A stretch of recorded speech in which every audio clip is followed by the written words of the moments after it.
All right. Hi, everyone, and welcome to another episode of Aila Health's Patient Spotlight series. I am here today with Mindy Jackson. She is from Knoxville, Tennessee originally, but currently lives in Eastern Washington. She has a history of fibromyalgia and celiac disease, as well as COVID-19. And over the course of her career, she has focused on helping people with mental health diagnoses, but more recently has transitioned to working with injured workers in the workers' comp system. Mindy is married with 8 children. She loves to travel, enjoys watching college football, and has a love for animals, especially her cats. It's so great to have you here with us, Mindy. Welcome. Thank you. It's good to be here. Great. So I'm wondering if you can maybe just, walk us through a little bit of your health journey. Give us an idea of, what your diagnosis journey has been and just what that has been like for you over the years. Okay, so it really started in 1997. I was diagnosed by a family friend who was a physician with fibromyalgia.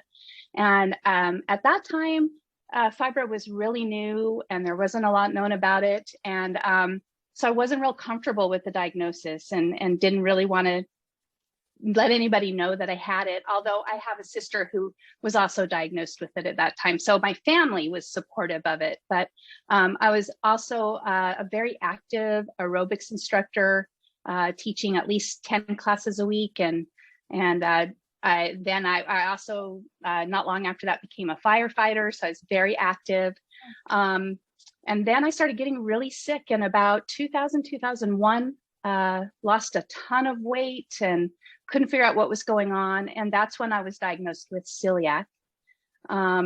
So my doctor then, I had a really good primary care physician who said, we've got to treat fibro and we've got to treat the celiac. And so I went completely gluten-free and on a really, really strict diet. The fibro I just continued to manage with exercise. I was still teaching at least water aerobics at that point. So I was still active, still a firefighter. And then when I got a desk job, that all changed for the fibro because I quit working out so much and became pretty much sedentary. And I also quit the fire department after 6 years. But the celiac, I continued to stay gluten-free and be really good at. I think I did that about three years and then got kind of tired of it. That's a hard diet for me. And so diagnosis, it was really difficult making that diet. Yeah. And it was kind of new then too, a lot of people didn't know much about it and there weren't gluten-free foods that were easy to find like there are now. So, I mean, I literally replaced all my flours and I made all my own breads, all my own cookies, brownies. It was really hard to find things. Now you can find the gluten-free pasta and the mixes and things like that.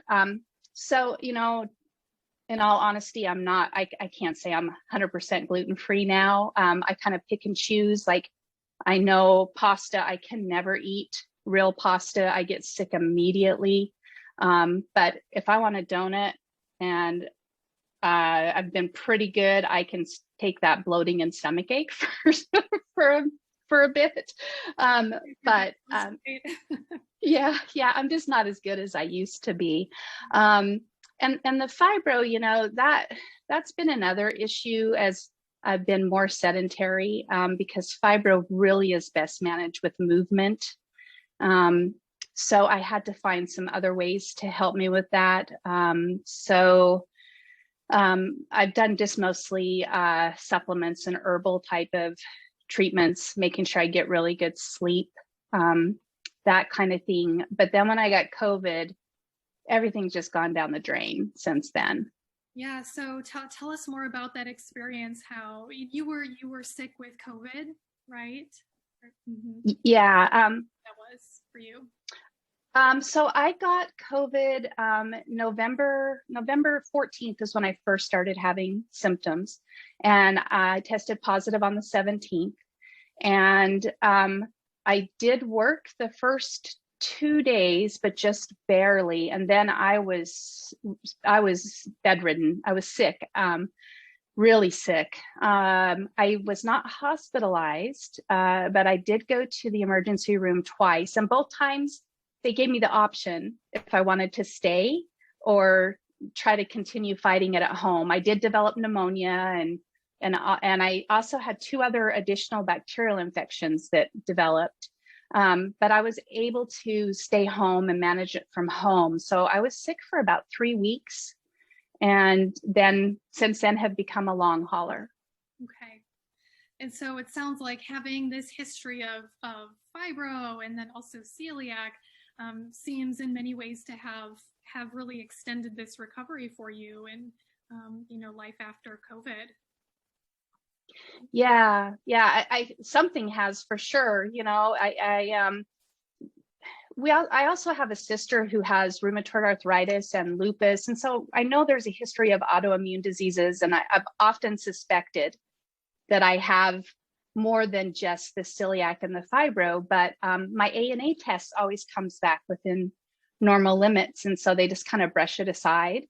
But now, as I'm going through this long hauler, I don't know what to call it, experience, I'm starting to wonder, what else is going to pop up, because everything aches, everything hurts, nothing works like it should. Yeah, do you mind telling us a little bit more about how things are different for you now in managing your symptoms, or maybe new symptoms possibly that are coming up now and, this post-COVID, long COVID era that you're living through currently? What's different about it now? Well, I now have asthma, so I get to have an inhaler, which I use twice a day along with a rescue inhaler, and that's very new for me. I've never really had issues with anything related to my respiratory, never allergies or anything like that. So that's been really new. But I guess I made a list back in January, end of January, first part of February, when I realized I wasn't getting better like the rest of my family who also got COVID at the same time I did. And I listed 27 symptoms, and I was looking at it last night. None of them have gone away, and some of them have gotten worse.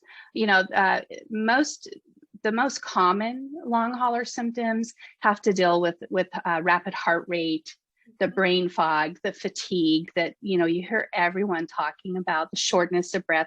I can feel my breath because I'm not consciously thinking about breathing while I'm talking to you. I've kind of had to train myself to think about how to breathe so I don't get short of breath. My heart rate goes up the second I stand up, and like brushing my teeth. Last night was a new record, 146 in the 2 minutes I brushed my teeth. That was my heart rate. And like I said, I taught aerobics before, so I've always been tuned into my heart rate and where it should and shouldn't be. And that's the crazy thing. And then when I finally get to lay down and relax, that's when the pain really gets intense, which is strange. I mean, I guess it makes sense because, when we relax, we kind of pay more attention to how we're feeling when we're not up working or doing other things. But the pain through my shoulders and down into my arms, it just burns and hurts. And it's like something I've never really experienced. And then same with my hands. In the mornings, especially, they're all swollen and red, and I have to work them out to get to work and try to type. And that's another thing. I can't work full time, even though I work from home. And my office is directly right across the hall from my bed. And so I roll out of bed and roll into here in my pajamas and log on, and I still can't work full time.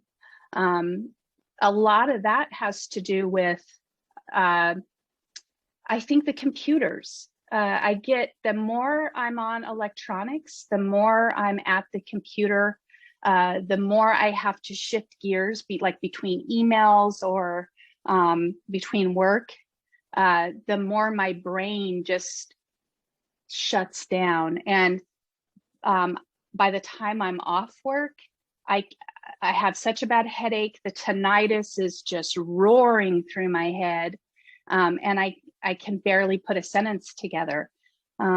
So I take every Friday off and sometimes more because I need at least 3 days of no electronics to reset.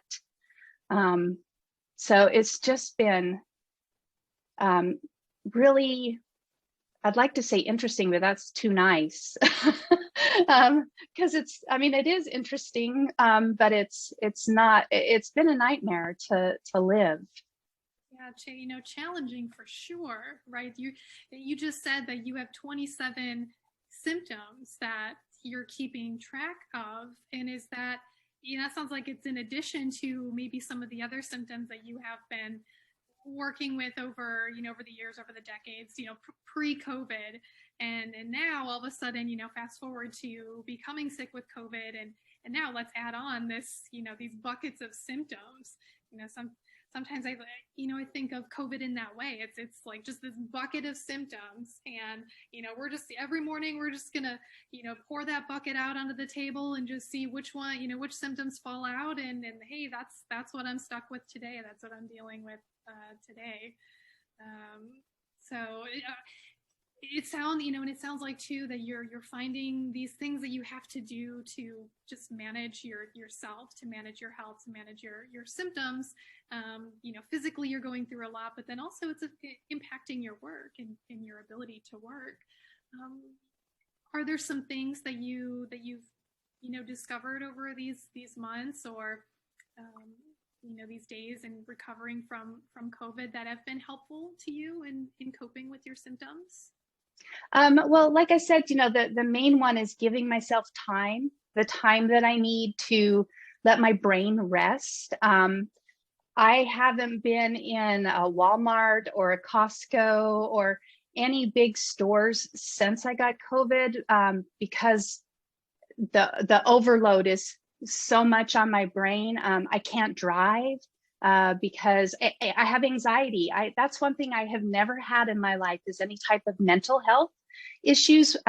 So I tell myself, since I am a counselor, that's what my master's degree is in, that this is kind of a gift, because now when I work with clients, I can, instead of just understanding it clinically, I'm getting a firsthand knowledge. I get in a car and anything that moves startles me, and the anxiety just goes through the roof. And that is so new for me, something that has been really hard for me to learn how to manage. So, I guess giving myself that grace, and that time to say, okay, it's okay. I know I'm a highly independent, capable woman, but I don't have to be right now. I can let other people, take care of me and help me right now. Like the other thing, I get really dizzy, and with the heart rate issues, if I bend down, like, I love my animals. We talked about that. And I have 2 cats. I would love to get another kitten. But bending down makes me so dizzy when I stand back up that I have fainted several times. And anytime it happens, I usually have to stop and hold on to the wall or slide down the wall and sit until everything rights itself. So I've learned, if I want to pet the cat's got to be up on the couch or up on the bed, or, Mm-hmm. You just kind of find the workarounds for it. Right. Learning about yourself and learning what you're able to do, what is challenging for you. And it's so interesting to hear you speak to this part of having this counseling background and being able to see that within yourself, of like, okay, how would I maybe deal with myself if I were a client, in this scenario. And I resonate with you so fully. Mindy, when I was going through my long COVID, months. Yeah, the dizziness was one thing that just very disorienting. And then also the anxiety, for the first time in my entire life, I was having panic attacks. And, and it was so shocking to me. It's like, wait, this has never happened to me before, but interesting that psychology side of me is going, well, what's happening in the body? What's happening here? Mm-hmm. And then, using that to be able to relate to people who are going through something similar. And like, yeah, I've been there. I know what that's like. So it's, if there's a silver lining, I suppose, right? It's thinking of, how we can use this to, better relate to people we work with, the people in our lives. But yeah, but it sounds like there's certainly some accommodations that you've been bringing into your life, and asking for help and kind of leaning on support from other people. Are you finding support within, within the community or within, your circles? Yeah, definitely. Not so much within the community. I have a really good primary care physician. However, her answer is, I don't know anything. It's so new. And so she's pretty good to, when I come in and say, hey, I think I need to go to a rheumatologist. She's good to send me off where I need to go. But because of the area I live in, unfortunately, as far as medical doctors, it's all so new, and I'm the one that's bringing the information to them. But they're always willing to listen. So I'm lucky in that respect. My family has been really awesome, especially my husband's just been 100% supportive, and he's kind of funny. Like last night, we have an adjustable bed, which is very helpful because it helps so I can sleep, at an angle. But I'm always confusing the buttons on the remote, which I've never done before. I've had this bed forever, and he told me he was going to switch the buttons around just to make me feel like I was more crazy. Just he's funny, having some fun. And same with work. I mentioned I can't drive. I do have a vehicle that is assigned to me through work. Now, granted, with COVID, we're not driving or going anywhere, but the vehicle came up for some recalls, and one of my team members said, hey, I'll take care of it all for you. Don't worry about it. I'll get it down there, get it taken care of, and make sure that it's running smoothly, because, we have to drive it every week to keep the battery going.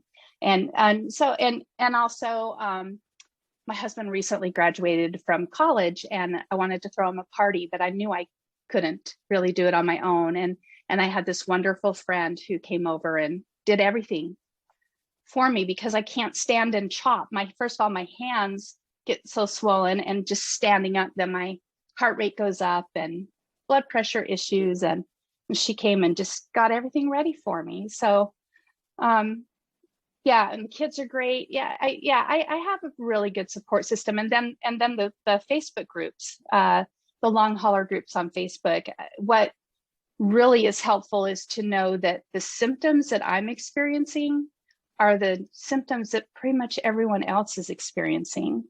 And that makes me feel connected. Yeah, it's, it's interesting to hear you speak to this, kind of balance between, and I'm just curious, how do you balance caring for yourself and then also caring for others, like the kids, husband, animals, work, right? All of these things. Oh, it's hard because all of our kids are adults, so that's good. I don't have to worry about, small children, but we do have one that lives with us, and she has her two dogs that stay here too. And she works outside of the home. She actually works at a local hospital, so she's worked all through COVID. And then my husband is back working outside of the home, so I'm stuck taking care of the two cats and the two dogs and getting them fed in the mornings, which means bending down and, moving about. And I've just kind of learned, do it slowly, take my time. And then I've set up my office to where they all have a spot. And it's, we just all come in here to the office, and everybody gets in their spot, and off we go.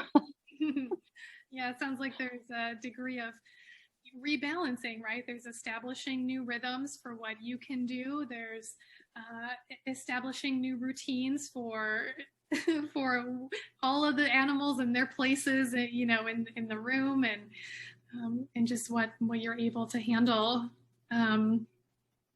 Yeah, I'm just curious in our remaining few minutes here, and you had kind of spoken, just really just touched on this at the very beginning about, well, first of all, that COVID is long COVID is something really new. COVID-19 in general is very, very new.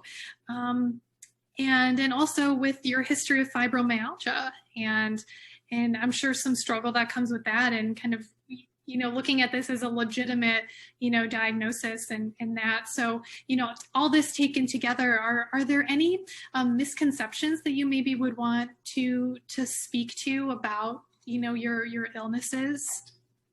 People knew? The biggest thing I think is, people seem to think that if I would just move, just walk, just, try harder, I would get better. But they don't understand that, just walking to the mailbox makes my heart rate go up.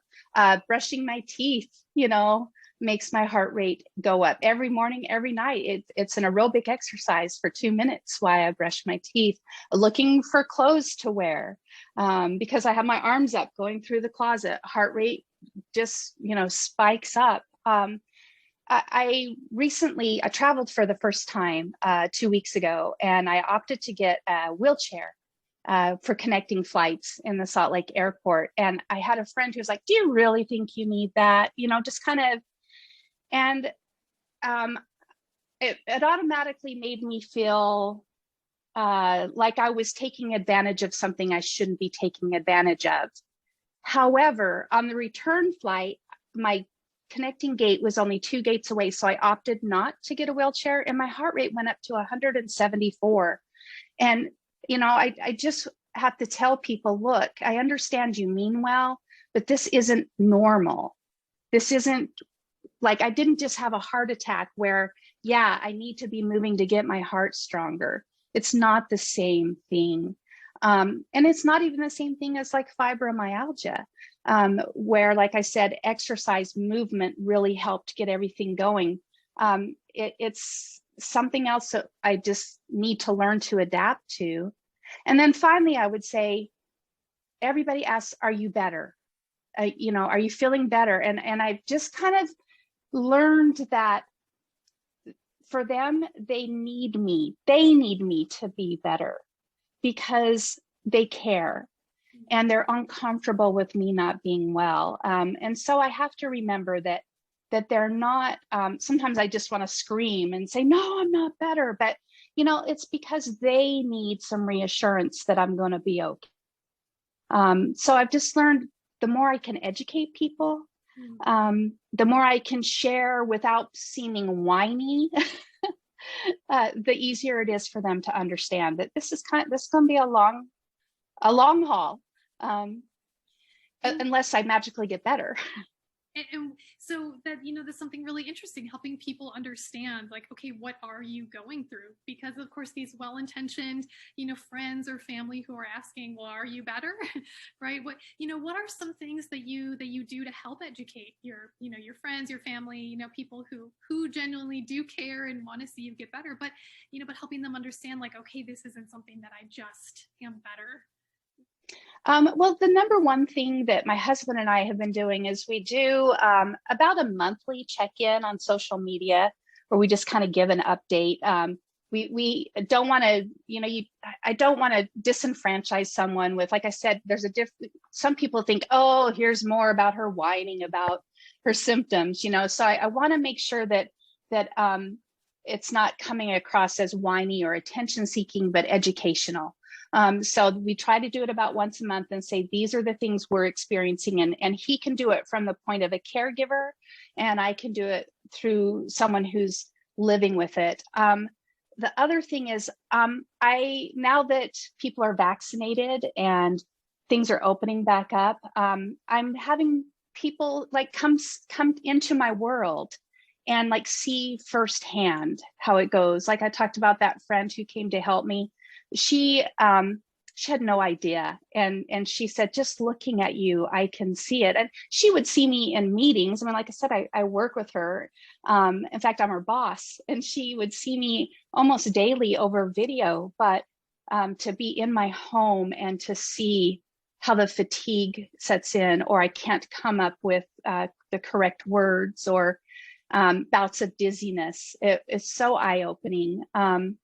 Like I said, I traveled, and the reason I did that, my parents are 82, and my mom has just been so worried, and I didn't want her to travel. And so we said, we'll come to you, and just for her to see it firsthand and experience it. She knows I'm okay, but she also got to see what I'm dealing with. So therefore it wasn't quite so scary. It became more manageable for her.